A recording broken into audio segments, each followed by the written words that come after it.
Oh, hey, Dr. Amy here. Got a little froth going on my coffee mug. This is from the Nespresso. I've been using the Nespresso machine. Let me put you guys down here. Oh, I've been using the Nespresso machine, probably for about like 2 years now. Got a little decaf going on here. But, okay. Get all set here. All right, welcome. Welcome to another FPT Coffee Talk. Hence, got my awesome mug here from the Bullock Distillery that is located in Charleston, West Virginia. I don't know if they're ancestors or somehow related to the family, but maybe. Anywho, they brew some bourbon.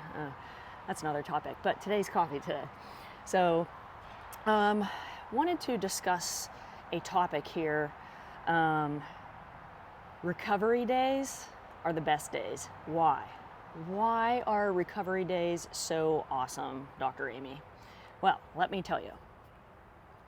So I think the concept and my thoughts around recovery days and things that I've studied and educated myself on, and personally, obviously, putting myself through, is finding that balance. So recovery days are pretty much in place where we have to promote our body to be in recovery mode from intentional exercise stimulus. So think when we work out throughout the week, right? Like we are intensifying our exercise output, our energy output, our nervous system output. And our nervous system has to be in line, super connected, and it's like on all the time. It's kind of like fight or flight almost mode, right?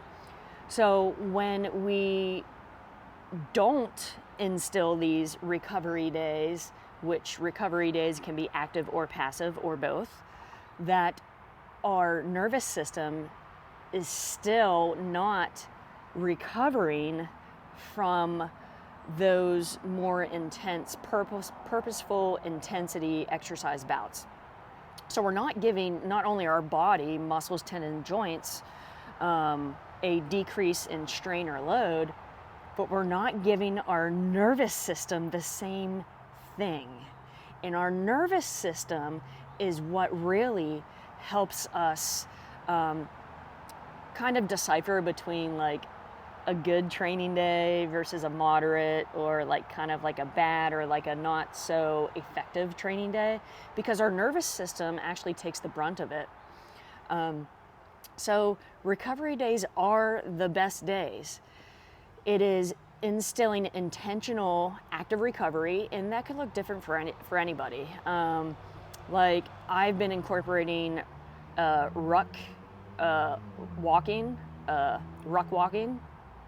and I've worked my way up to 3 miles, which is about an hour, and I just walk with my 14-pound vest. It's just something that's different. I'm lessening the strain on my cardiovascular system. I'm not performing high intensity, right? I'm giving my nervous system a different input that is more calm rather than high intensity, and it has to be on, and it just has to have this major on-off switch.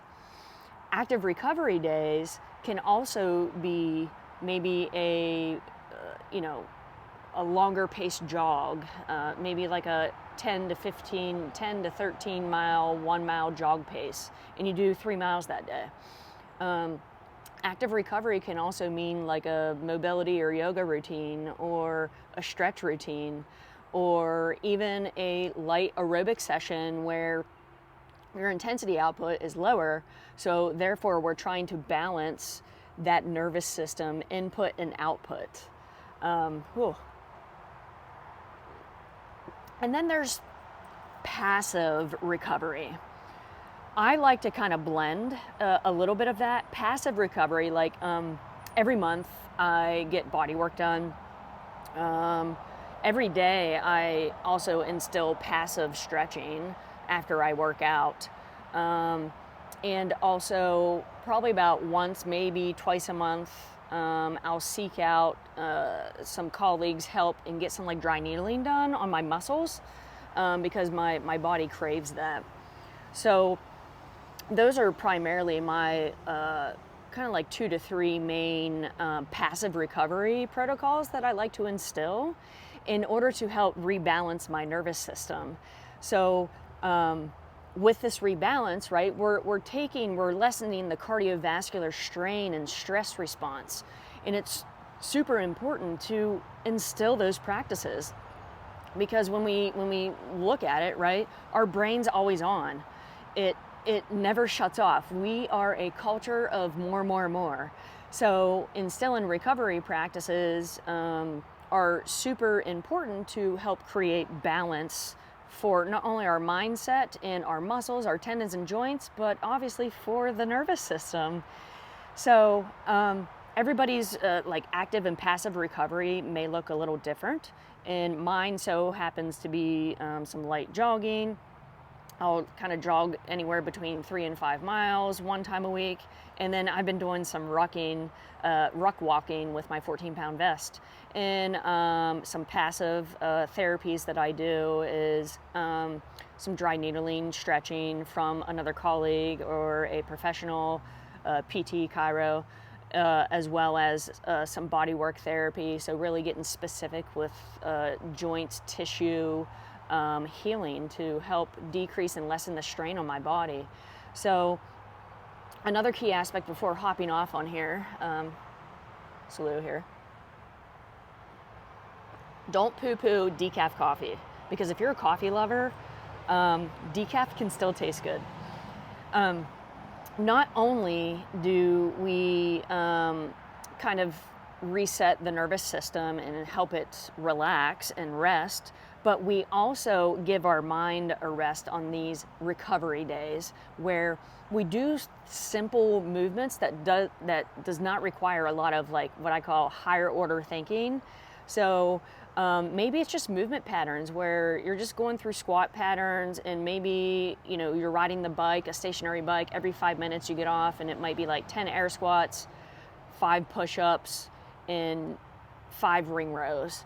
It's just something to lessen the strain on your thought processes too. So maybe that's where you kind of refine your movement patterns. Maybe you work on some balance, really low grade, less higher order thinking movements. So that's another thing that sometimes I'll instill too. Personally, forgot about that one. But yeah, recovery days are the best days.